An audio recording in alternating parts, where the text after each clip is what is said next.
Welcome guys to the match preview for the weekend's game as Grimsby Town we head in League 2 over to Cheltenham Racecourse.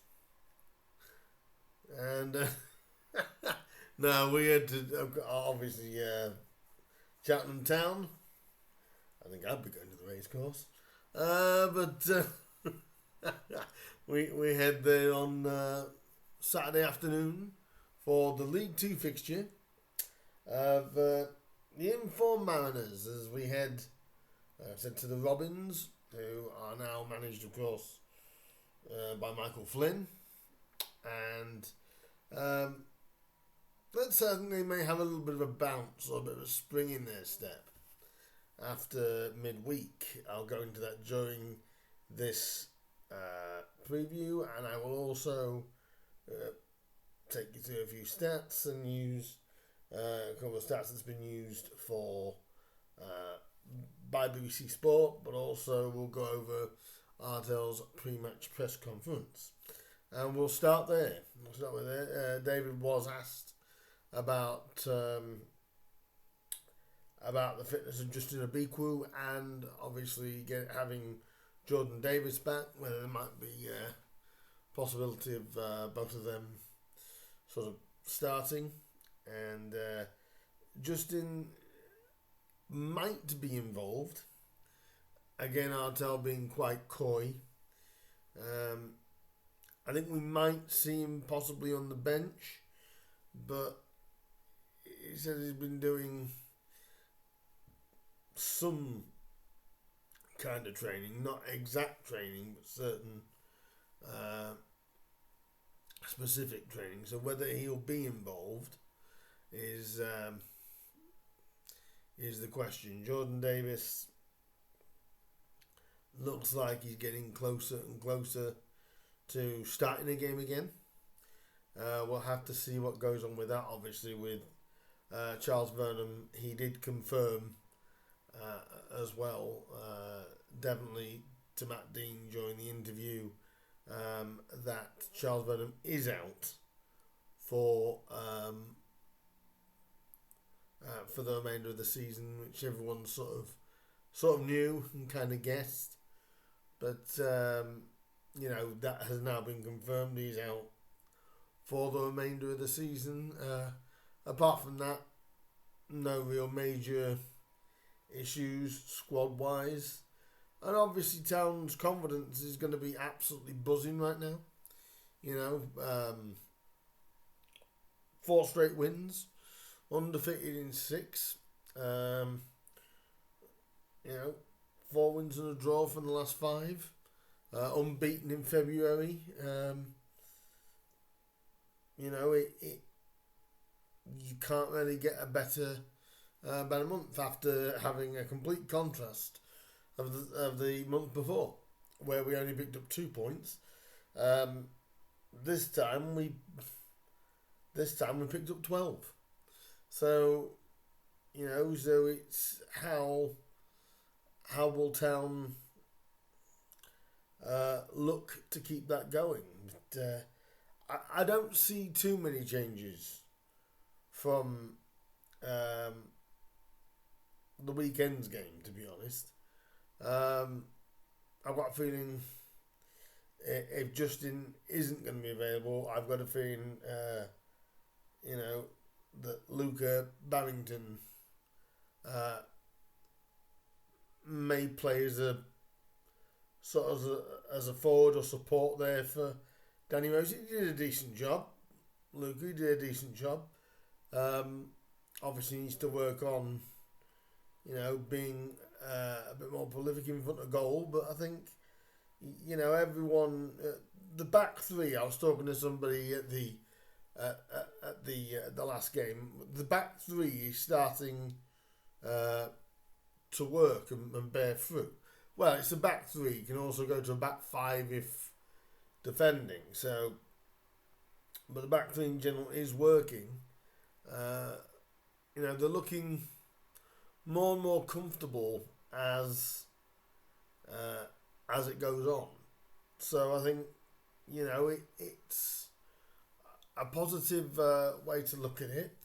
I say that our hosts, we're going to be buzzing a little bit from what happened midweek. They miraculously and unbelievably came back from 2 goals down in four injury time minutes to get a draw at Leaders Walsall, not at Leaders Walsall, but against Leaders Walsall.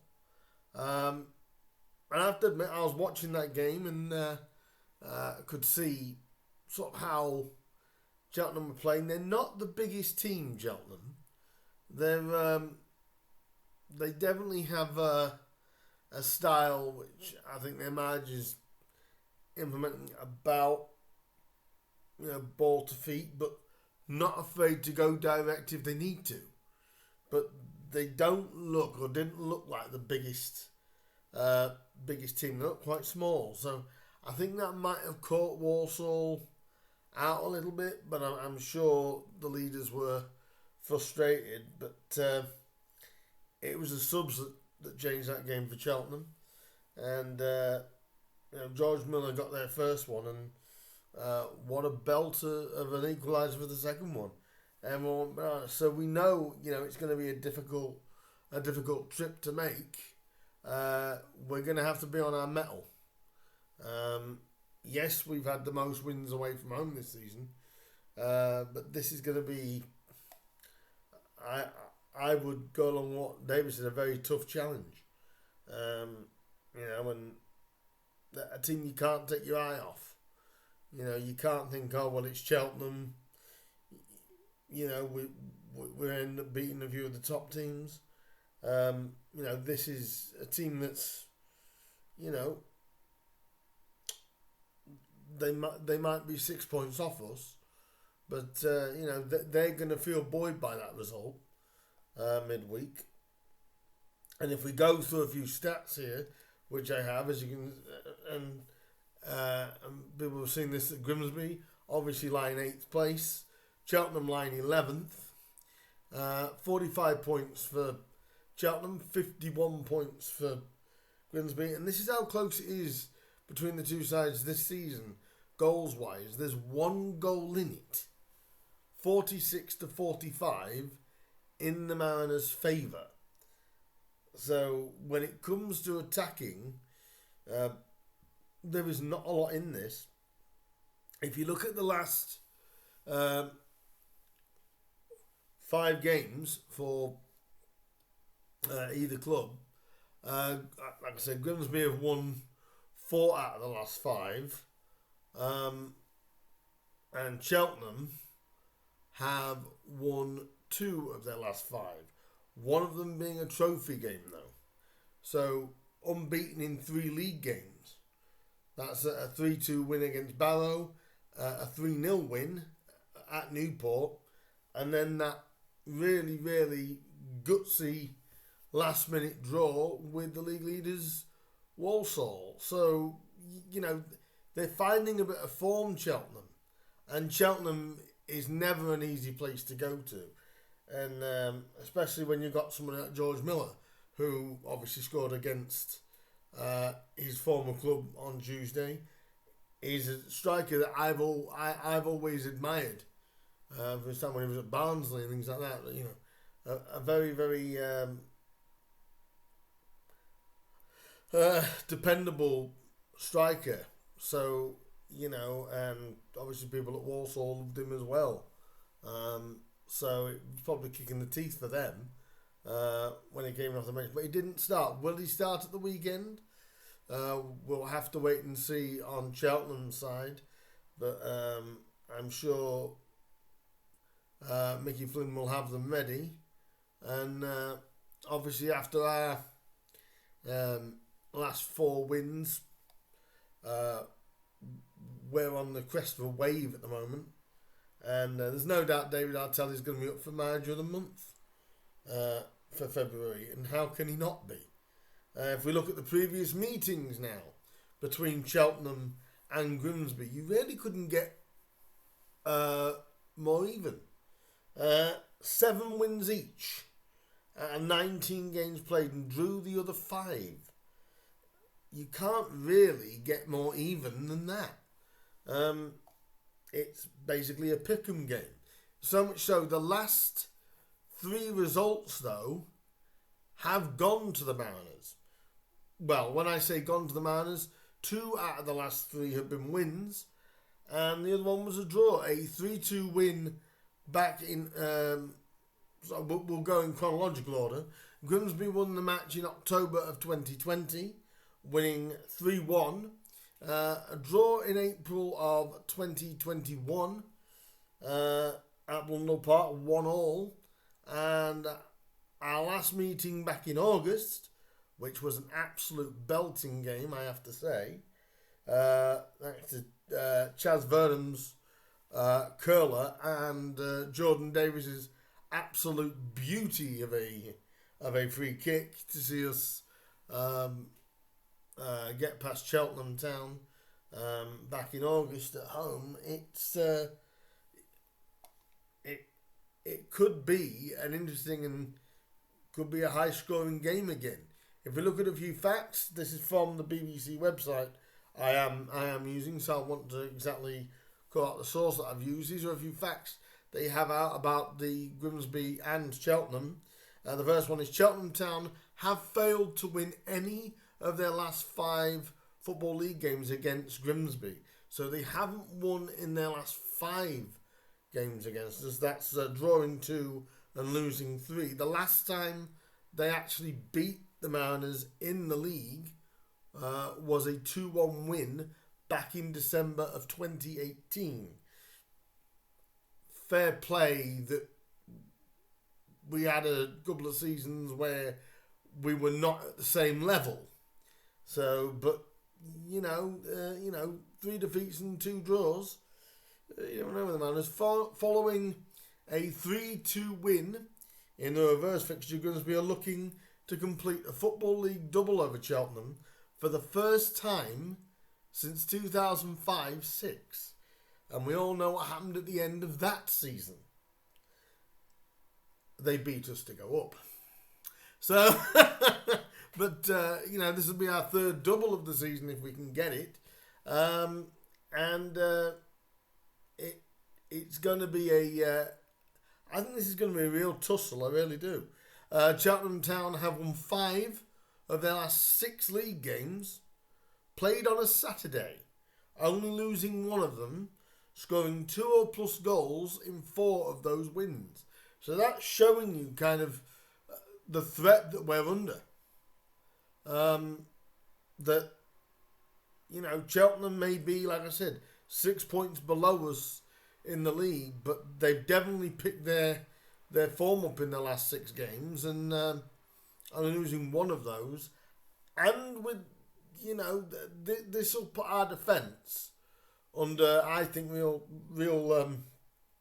a real test. How good are we becoming? Will we keep Cheltenham out? You'll find out what I think when I give the prediction in just a minute or so. And the final stat here, Grimsby have won each of their last 4 league games, last winning more consecutively in the Football League in March of 1990, when the Mariners won 7 straight games. So we haven't won more than 4 consecutive league games since March of 1990. That's when Alan Buckley was still in charge of his first stint with the Mariners. So, hopefully we can make it 5 on the bounce. Like I said, I think it's going to be difficult, especially with some of the quality that Cheltenham have got. They're definitely not going to be pushovers. And if it's a game like we had at Blundell Park, we're in for a treat. In for an absolute treat. And what's my score prediction going to be for this? This is a tough one. I'm going to say the first goal is, again, going to be, it's crucial for Town. We score it, there's a chance we get something out of it. Cheltenham score it. First goal could be key. I want to be positive. Do you know what? I'm going to be positive. I'm going to say that the Mariners are going to make it 5 straight wins. I'm going for it. I'm going for it. I'm saying that the Mariners will win 3-1 against Cheltenham. But I think we have to take a note of caution over what Cheltenham did against Walsall. And as they actually showed, it's not over until that final whistle is blown. And, you know, if we get in front, we have to kill them off. Because as they showed in that last game, right up to the last seconds, they weren't out of it. And I felt that while watching the game, actually. Cheltenham never looked out of the game against Walsall. They always looked in it. In fact, Walsall didn't impress me much in that game. And so Cheltenham, once they got to grips and realised that they created more than Walsall. So I think that, you know, we've got to be careful of their creativity because they've got it down the wings and the width. So it's going to be a difficult game against these. Like I said, I say 2-1. Again, I'm still not sure about clean sheets in that. I say 2-1. Let me know down below what you think. If you're making the trip, I know a couple of people have already gone down there for a weekend in Cheltenham. If you are going down there, it'll be early tomorrow morning if you're not already down there. Leave your comments down below for me on who and what you think the scoreline is going to be as the Mariners... I'm amazed these aren't called the racecourse ground, you know, because they're not far from the racecourse. But let me know down below what you think the score is going to be. Are the Mariners going to make it 5 straight? You know, would you take it? Would you take a draw against Cheltenham? I'd take something. But leave me your comments and your predictions down below, and I'll be back with another video very soon. In the meantime, guys, up the Mariners, and can we make it 5-5 or 5-6? Is that? We'll find out when the Mariners play Cheltenham on Saturday. Get those comments in. Let me know down below. Like, share, subscribe, all that good stuff. And I'll see you in the next one. Up the Mariners, up the Mariners. We're gonna win promotion one day. I had to change up a bit there. I'll see you guys soon. Ta-da.